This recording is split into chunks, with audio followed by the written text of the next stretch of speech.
Salut tout le monde, c'est Jessica. Aujourd'hui je vous reviens avec une nouvelle vidéo parce que tantôt j'ai vu quelque chose sur les réseaux sociaux. C'est que demain, le 25 janvier, ou aujourd'hui dans le fond, ça dépend quand que vous regardez la vidéo, ce sera Belle Cause pour la cause, qui est un événement, on va dire, pour avancer des fonds pour la santé mentale.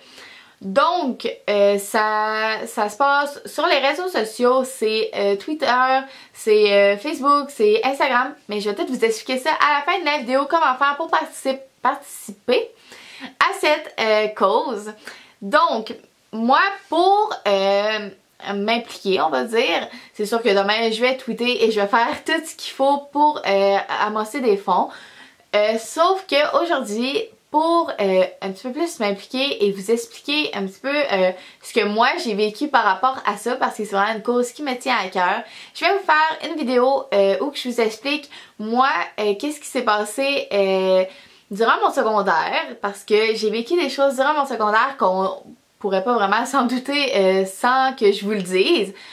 Puis je pense que c'est important d'en parler, puis je suis pas gênée d'en parler parce que je pense que c'est quelque chose de normal.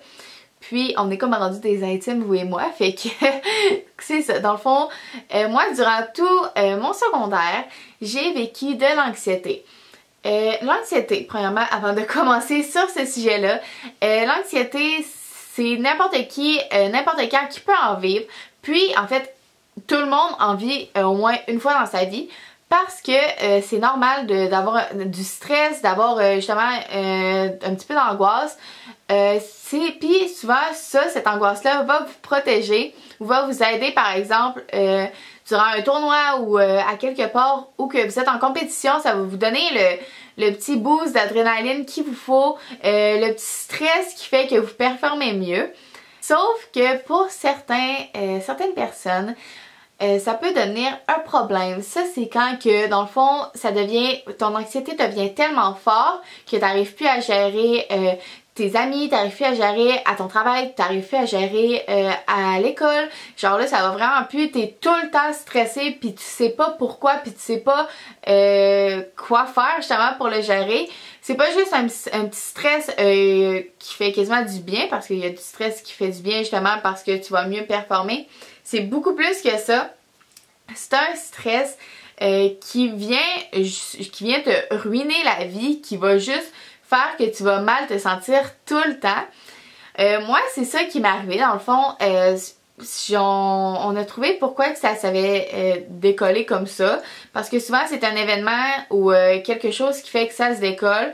C'est pas tout le temps le cas. Des fois, ça arrive juste comme ça puis on n'a pas de réponse. Mais souvent ça vient de l'enfance ou ça vient du milieu que tu vis ou peu importe, il y a quelque chose autour de toi qui l'amène. Honnêtement, je le souhaite à personne. Si j'aurais le choix entre avoir de l'anxiété ou pas en avoir, c'est sûr que je prendrais pas en avoir, mais je vis avec. Et puis j'ai trouvé des solutions pour mieux vivre justement puis pouvoir l'endurer sans que ça devienne ou sans que ça soit un fardeau. Dans le fond, moi, mon anxiété, dans le fond, il y a différents types d'anxiété. Mon anxiété, c'est de l'anxiété généralisée. Dans le fond, ce que c'est que t'es tout le temps stressé, t'angoisses d'angoisser, t'as peur, t'as peur d'avoir mal, t'es tout le temps stressé, peu importe avec qui t'es stressé, peu importe où t'es stressé, pour aucune raison. Puis ça fait que justement ça devient un gros problème parce que quelqu'un qui est tout le temps stressé 24 heures sur 24, qui a des difficultés à dormir parce que justement la personne est stressée, c'est ça, ça peut devenir vraiment un très gros problème. Puis c'est ça que j'ai vécu. Autant à l'école que quand je passais des entrevues pour des travails, que quand je travaillais, que avec mes amis, ça a tout le temps été... sauf à partir de cette année où j'ai appris vraiment à le gérer. Ça a toujours été un gros problème dans ma vie. Dans le fond, comment moi je me suis fait aider, c'est que j'ai eu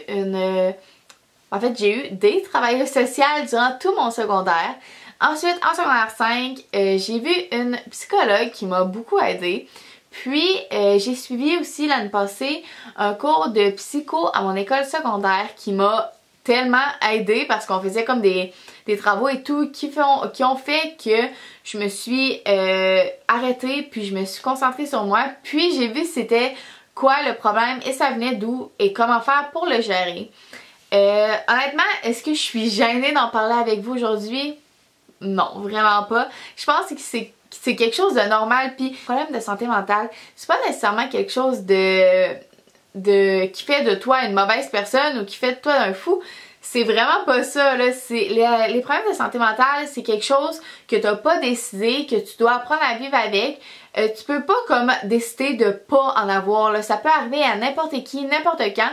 L'affaire, c'est que c'est sûr que c'est important de se faire aider. C'est important de s'arrêter et puis de juste se demander si on a besoin d'aide.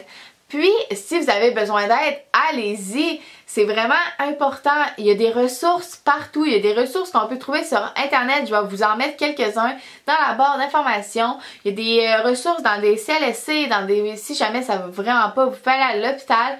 Si jamais vous êtes à l'école, il y a beaucoup de ressources, des travailleurs sociaux, des intervenants à qui vous pouvez parler. Puis, si vous décidez de juste ne pas en parler, ce que je ne vous conseille vraiment pas, ça va juste pas vous aider parce que vous aurez jamais de solution pour le gérer, puis vous aurez jamais de solution pour vivre avec. Puis je pense que c'est important parce que tu peux pas décider à 40 ans que toi c'est terminé l'anxiété puis que tu arrêtes de vivre avec. Ça marche pas comme ça. Tu peux pas juste repousser l'anxiété puis faire semblant que c'est jamais venu parce que tu vas jamais réussir. Vraiment, l'important, c'est que tu prennes conscience que tu as besoin d'aide puis que il faut que tu y ailles. Cependant, là je parle aux amis ou à la famille des gens qui vivent dans l'anxiété, ça sert à rien de forcer quelqu'un à avoir de l'aide. Parce que si vous forcez quelqu'un à avoir de l'aide, la seule chose que ça va faire, c'est que la personne va peut-être y aller une ou deux fois, mais ça va tellement pas y tenter d'être là qu'elle ne fera pas de progrès et ne sera juste pas attentive à ce qui se passe.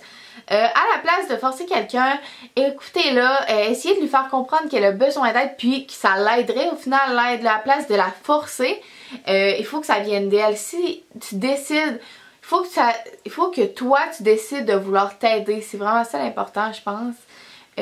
Avec l'anxiété, moi dans le fond, l'anxiété, ça m'a vraiment ennuyée, surtout à l'école, parce que dans mes examens, dans le fond, je capotais tellement, j'angoissais tellement que je me déconcentrais de l'examen et que souvent, le 3/4 des questions, il y avait juste rien d'écrit. J'avais 60 partout, même souvent en bas de ça. Puis, c'est pas que j'étudiais pas ou c'était pas que je voulais pas être là, c'était juste que, rendu devant l'examen, à place juste de me concentrer et regarder l'examen, ce qui m'était complètement impossible, je fuyais comme à vouloir essayer de comprendre les questions, à vouloir comme essayer de répondre parce que j'ai l'impression que j'allais juste pas réussir. Fait que là j'angoissais de pas réussir, puis je pensais à ça durant tout l'examen. Ben oui, c'est plate comme ça, mais j'ai appris à vivre avec, rendu pas mal en secondaire 5 avec ma psychologue. Elle m'a beaucoup aidée quand, surtout au niveau de l'école, elle m'a vraiment appris à juste, pendant un examen, genre, t'arrêtes de penser à ton anxiété.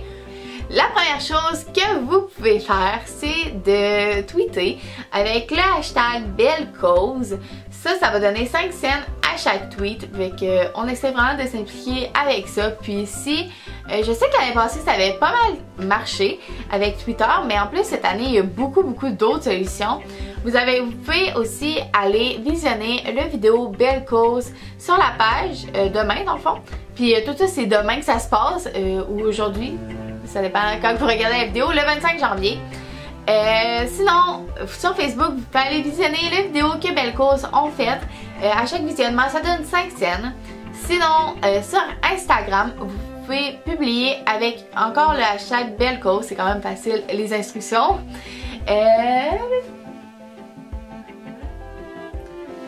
Et finalement, je sais que Snapchat est rendu vraiment quelque chose de gros. Donc, Belle Cause ont créé un filtre dans le fond que vous pouvez utiliser pour vos photos et à chaque fois que le filtre sera utilisé, ça va donner 5 cents à la cause. Fait que, allez-y, je vous invite à tout faire ça pour vous impliquer parce que, comme je vous disais, ça peut arriver à votre frère, à votre soeur, à votre meilleure amie, ça peut arriver à vos parents. Puis je pense que si on s'implique tous, je pense que ça va donner quelque chose de vraiment grand, puis je pense que ça va vraiment aider aussi. Donc je vous invite à aider et tout simplement à tous se donner de l'amour et à s'aimer et à comprendre que ce que les gens vivent quand ils vivent des problèmes de santé mentale. Donc, on se revoit dans une prochaine vidéo. N'hésitez pas à vous abonner, à liker et à donner un petit commentaire pour vous dire si vous voulez avoir d'autres vidéos sur ça ou sur peu importe. Laissez-moi un petit commentaire. Donc, on se revoit dans une prochaine vidéo. Bye bye tout le monde!